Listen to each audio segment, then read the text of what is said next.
এটা যে তন্ময়, এটা কি বিশ্বাস করা যায়?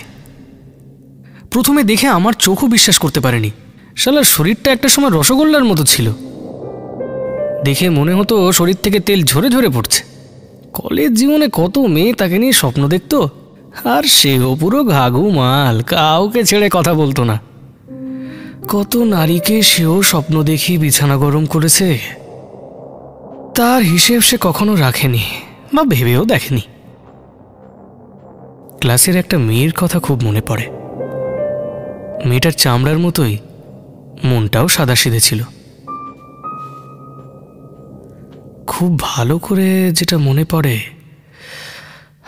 মেয়েটার নাম ছিল কনকলতা।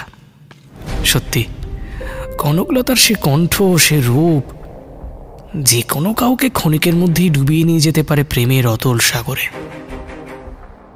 তন্ময় সেই প্রথমবার কোনো মেয়েকে কাছে চেয়েও হাতের নাগালে নিয়ে আসতে পারেনি। এটাও বলা যায় এক প্রকার প্রেমেই পড়েছিল কনকলতার। এসব কথা ভাবতে ভাবতে গুটি গুটি পায়ে তন্ময়ের কাছে এগিয়ে গিয়ে বললাম, কিরে শালা হুনু, তোর কোনো খোঁজ খবর নেই কেন? মুখটা তো পুরো বুনো শুয়োরের মতো করেছিস। এই আজকাল কি করছিস বলতো তুই? তাকে ভালোভাবে একবার কাছ থেকে চেয়ে দেখতেই কেঁপে উঠল আমার হৃৎপিণ্ড। এটা যে তন্ময় সেটা তো মনেই হচ্ছে না। মনে হচ্ছে কোনো এক দুর্ভিক্ষে বহুদিন ধরে না খেতে পাওয়া এক জীবন্ত কঙ্কাল।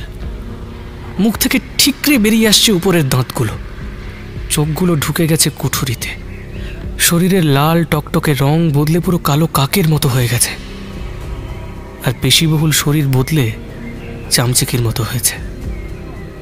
দেখে মনে হচ্ছে শরীরের ভেতরে ঘুণ পোকা প্রতিনিয়ত ওর রস, কোষ, মাংস চুষে খেয়ে নিচ্ছে।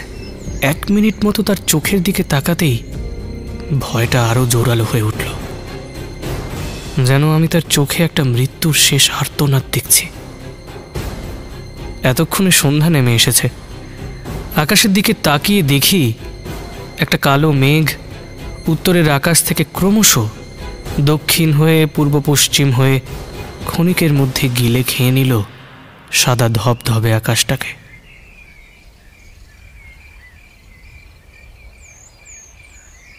অথচ আর বোঝাই যাচ্ছে না যে 10 মিনিট আগেও দিনের মিটমিটে আলো ছিল।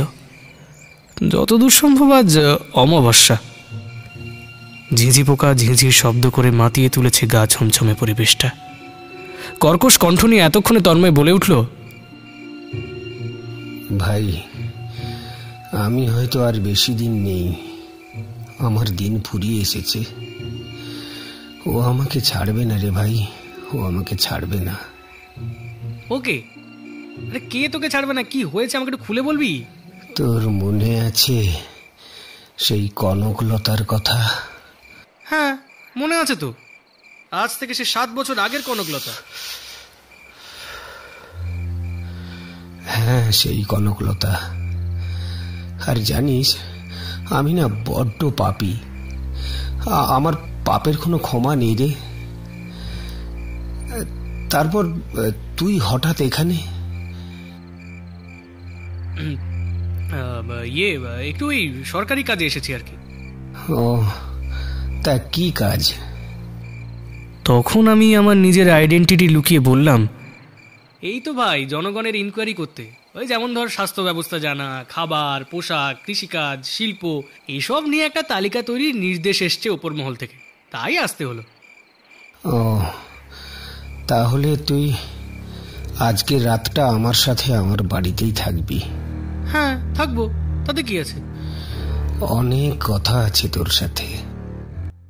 আসলে তন্ময়ের সাথে দীর্ঘ 7 বছর মানুষের তেমন কোনো যোগাযোগ নেই, কারোর সাথে কথাও বলে না, আর দেখাও করে না, তাই বহু কথা জমে থাকাটাই স্বাভাবিক। এখান থেকে পলাশির যুদ্ধের পথ ধরে 10 মিনিট পায়ে হাঁটা পথে হাঁটলেই আমবাগান, আর সেটা পেরিয়েই রামনগর ঘাট। ঘাটের এক পাশে শ্মশান আর আরেক পাশে ভাগীরথী নদী।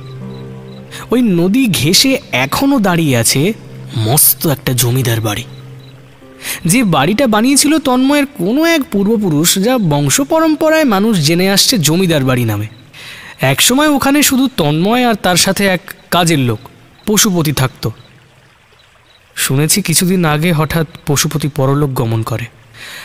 তারপর একটা শোরগোল পড়ে যায় যে এই জমিদার বাড়িতে নাকি ভূত আছে, কারণ এই যে পশুপতির মৃত্যুটা একটু অস্বাভাবিকভাবেই ঘটেছিল।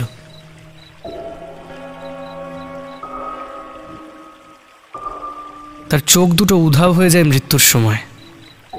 মুখের একপাশ দেখে মনে হচ্ছিল ধারালো অস্ত্র দিয়ে কেটে ছিঁড়ে নেওয়া হয়েছে।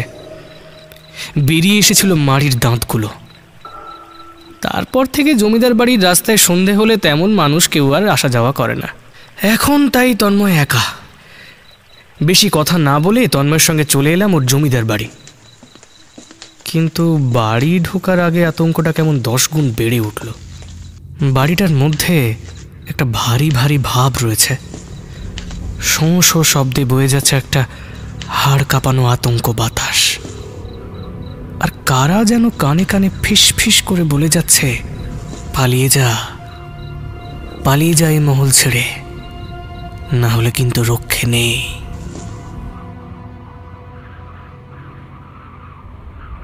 শীতের রাত তেমন কিছু দেখা যাচ্ছে না, শুধু দেখা যাচ্ছে জমিদার বাড়ির সদর দোরে মিটমিট করে জ্বলতে থাকা হ্যারিকেনের একটা আলো।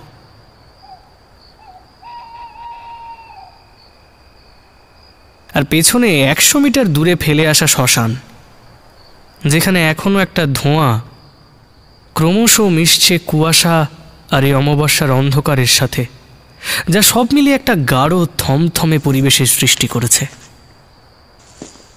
বাড়িতে ঢুকতেই দেখতে পেলাম একটা মূর্তি। এমন ভয়ঙ্কর মূর্তি আমি আগে কখনো দেখিনি। সারা শরীরে সিঁদুর মাখানো, পায়ের নিচে রয়েছে কয়েকটা কুকুরের কাটা মুন্ড, চুলের ফাঁকে ফাঁকে গোঁজা মৃত কাকের লেজ।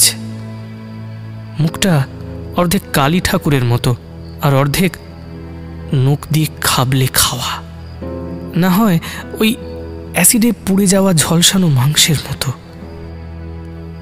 এতক্ষণে বুঝতে আমার বাকি নেই আমি সত্যিই ভুল জায়গায় চলে এসেছি। পেছনে ফিরে দেখি সদর দরজা বন্ধ। সদর দরজার উপরে ঝুলছে দুটো নরকঙ্কাল। ততক্ষণে আমার শরীর থেকে এই প্রচণ্ড শীতেও বয়ে যাচ্ছে প্রকট গ্রীষ্মের মতো ঘাম। ঘামে ভিজে গেছে আমার পোশাক। পায়ের নিচে লাল মেঝেটা ঘেমে যাওয়ায় পায়ের জলে তাজা রক্তের মতো রূপ নিয়েছে।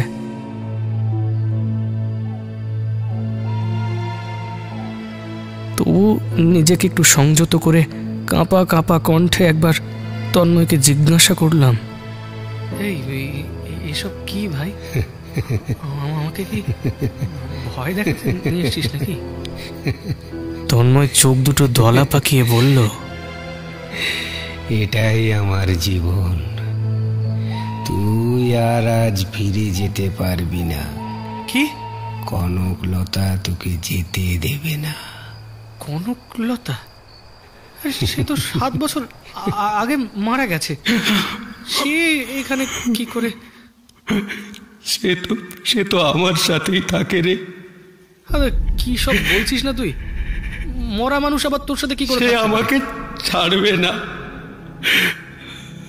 ততক্ষণে রেকর্ডিং টেপটা বের করে লুকিয়ে শুরু করেছে রেকর্ডিং করতে। মাথার উপর দিয়ে ভাসতে থাকা কথাগুলো ভালোভাবে বুঝিয়ে বলতে বললাম। তখন তন্ময় কালো অন্ধকারের দিকে তাকিয়ে বলল, শেষ হবে না এই কাল রাত। আমি তাকে খুন করেছি। এই তোর মাথা ঠিক আছে তো? আমি অবশ্য এটা জানতাম যে কনকলতাকে ভালোবাসতে চাইতো তন্ময়, তাই তাকে বারবার বলেছে প্রেমের কথা। কিন্তু কনকলতা প্রতিবার না করে দিয়েছে, কারণ সে ভালো করেই জানে তন্ময়ের জঘন্য চরিত্রের কথা। তন্ময় একটা সময় ভয়ঙ্কর হয়ে ওঠে, একের পর এক অত্যাচার করতে থাকে কনকলতার উপর। কখনো জোর করে চুমু খেতে চাওয়া, কখনো রেগে গিয়ে ব্লাড ছিটিয়ে দেওয়া শরীরের ওপর। কনকলতা বহুবার বুঝিয়েছে, বহুবার প্রিন্সিপালের কাছে অবজেকশনও করেছে, তবুও ঠিক হয়নি তন্ময়। একটা সময় ছিল যে কনকলতার নিঃশ্বাস নেওয়াটাও কষ্টকর হয়ে উঠেছিল কলেজে, তাই সে এক প্রকার বাধ্য হয়ে কলেজটা ছেড়ে দেয়। তার 2 মাস পর কোথায় যেন নিখোঁজ হয়ে যায় কনকলতা। তখন তন্ময়ও দেশে নেই। তন্ময় এবার বলল, সে ওদিন নিখোঁজ হয়নি, ওকে নিখোঁজ করা হয়েছিল। কে করেছিল? পশুদা। মানে তোর বাড়ির কাজের লোক পশুপতি? হ্যাঁ, সে আমার কথাতেই সবকিছু করেছে। তখন আমি দেশের বাইরে, তাই সন্দেহটা আমার উপর একদমই আসেনি। আসলে বহুদিন ধরে ছক কষে এ কাজ করেছি আমরা দুজনে। এই বাড়ির নিচে একটা গুপ্ত কামরা আছে, যেখানে তাকে আটকে রাখা হয়েছিল 2 মাস। আর তাকে দেখাশোনা করার জন্য পশুপতিই ছিল। এই নিখোঁজ ব্যাপারটা চেপে দিতে একটা অ্যাসিডে পোড়া লাশকে কনকলতা সাজানো হয়। কনকলতার শেষ দিন পরনে থাকা পোশাকটার সাথে আইডেন্টিটি প্রুফ সহ জঙ্গলে ফেলে আসতে বলি পশুপতিকে। পশুপতি আমার কথা মতো সব কাজ করে দেয়। লাশ খুঁজে পাওয়ার 1 মাস পর তদন্ত শেষ হয়, আর দোষী হয়ে যায় গ্রামের ডাকাতরা। আর এই ডাকাতদের জেলে ভরার মতো সাধ্য তখনও পুলিশের হয়নি। সব মিটে গেলে দেশে ফিরে আসি, আর এরপর সেদিন রাতে যাই সেই গুপ্ত ঘরে। তখন কনকলতার প্রচণ্ড জ্বর, কিন্তু আমি তাকে দেখেই প্রচণ্ড হিংস্র হয়ে উঠি। কোনো রকম মায়া দয়া না দেখিয়ে তাকে মেঝেতে ফেলে তার সাথে সঙ্গম করি। আর সে গলা কাটা মুরগির মতো কাতরাতে থাকে। কাতরাতে কাতরাতে সে বলে, অনেকদিন সহ্য করছে,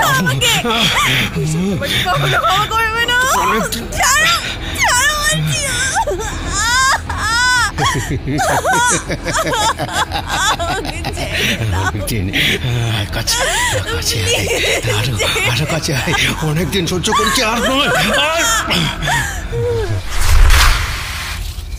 জানিস তো, তারপর থেকে আমি কেমন যেন নিষ্ঠুর হয়ে উঠি।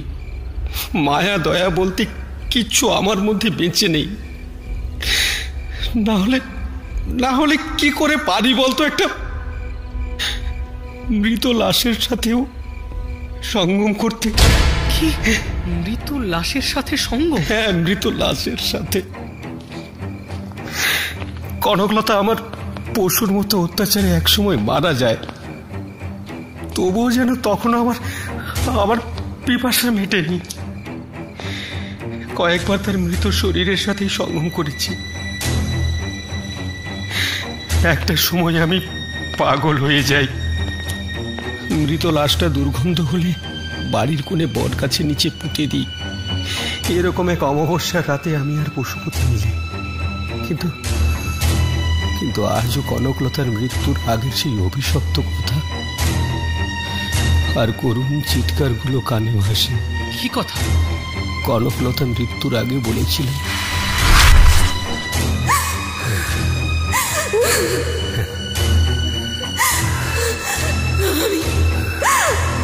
আমি তোকে ছাড়বো না, আমি ফিরে আসবো, আমি আবার ফিরে আসবো। তুই তখন প্রতি মুহূর্তে মৃত্যু চাইবি, আর এত সহজে তোর মৃত্যু আমি করতে দেব না, কিছুতেই দেব না।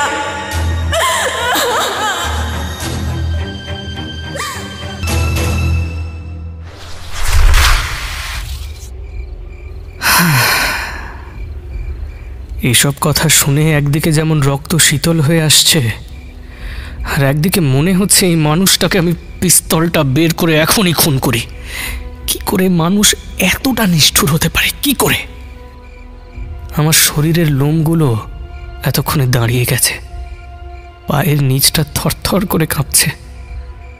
তন্ময় আবার বলে উঠল, তারপর থেকে আমি আর কখনো ঘুমোতে পারিনি। আমার কি যেন একটা রোগ হয়েছে, শরীরের প্রতিনিয়ত স্খলন হচ্ছে।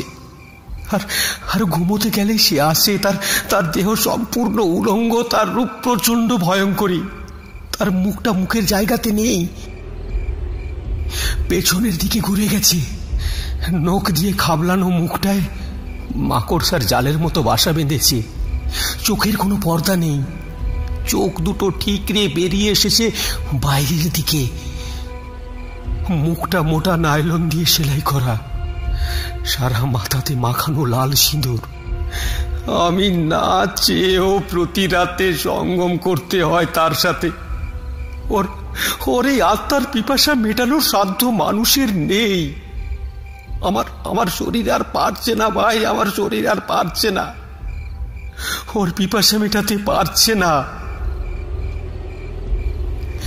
বহু তান্ত্রিকের কাছে গেছি আমি, বহু জাদু বিদ্যা শেখারও চেষ্টা করেছি, তবু সে আমার পিছু ছাড়েনি।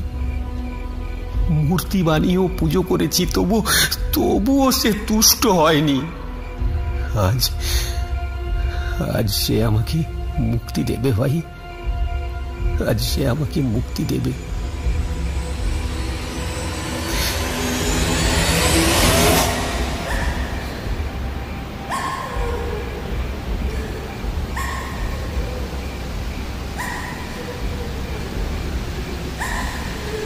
এরপরেই আমি খুব স্পষ্ট করে শুনতে পেলাম কাতর হয়ে এক যুবতীর কান্না।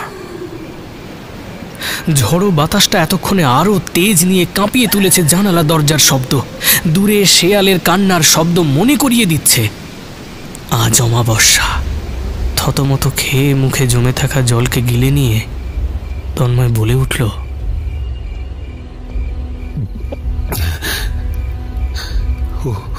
ও চলে এসেছে। আজ 7 বছরের এই কারাদণ্ড থেকে আমাকে মুক্তি দিতে। তুই ভাবছিস তোকে এ কথা আমি কেন বললাম? আরে আমি জানি তুই পলাশী থানার নতুন ইন্সপেক্টর। কনকলতা হত্যাকাণ্ডটা নতুন করে তদন্ত করছিস, আর আমার এই পাপের কথা একজনকে বলার খুব দরকার ছিল, না হলে মরেও শান্তি পেতাম না। আর একটা কথা বলি, আমার মৃত্যুর পর এই জমিদার বাড়িতে এই অমাবস্যা রাতে কেউ যেন না আসে। এই জমিদার বাড়ি অভিশপ্ত আমার পাপে। আবার যদি মানুষের ছোঁয়া পায় অমাবস্যার রাতে, তবে আবার জেগে উঠবে হয়তো এই অভিশপ্ত মহল, না হয় কনকলতার পিপাসু শরীর।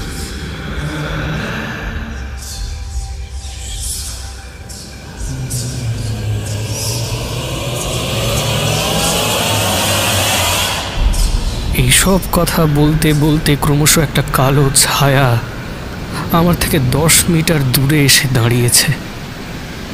তার খোলা চুলগুলো উড়ছে কালো মেঘের মতো আকাশে।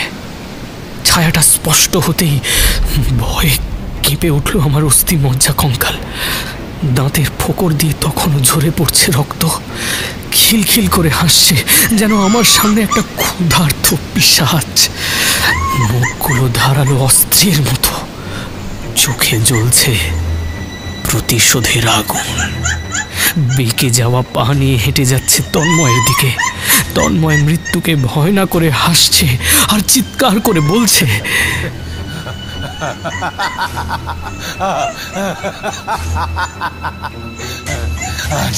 আজ আমার মুক্তি, আজ আমার। সেকেন্ডের মধ্যে কনকলতা তন্ময়ের বুকের ভেতর দিয়ে হাত ঢুকিয়ে দিয়ে বের করে এনেছে তন্ময়ের হৃৎপিণ্ডটা। আর তখন জমিদার বাড়ি কেঁপে উঠেছে তন্ময়ের মৃত্যু যন্ত্রণা আর চিৎকারে। হৃৎপিণ্ডটা বের করে কনকলতা খাচ্ছে আর হাসতে হাসতে বলছে,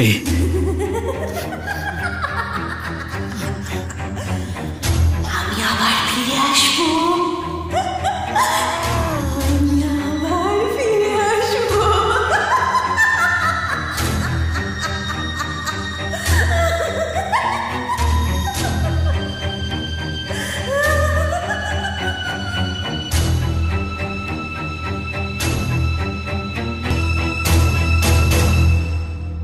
এসব দেখে আমি ততক্ষণে অজ্ঞান। তারপর কি ঘটেছে কিছু মনে নেই। সকালে থানার বাকি ইন্সপেক্টররা এসে আমার চোখে মুখে জল ছিটিয়ে জ্ঞান ফিরিয়ে আনে। চোখ খুলে দেখি এখানে তন্ময়ের কোনো লাশ নেই, নেই কোনো ভয়ঙ্কর মূর্তিও, নেই রক্তের এক ফোঁটা ছাপ। শুধু দাঁড়িয়ে একটা ফাঁকা জমিদার বাড়ি। কালকে রাতে করা রেকর্ডিংটা চালিয়ে দেখি তন্ময়ের কোনো কথা কোনো রকম রেকর্ডিং হয়নি, শুধু রেকর্ডিং হয়েছে কনকলতার চিৎকার করে কাতরাতে কাতরাতে বলতে থাকা কথাগুলো।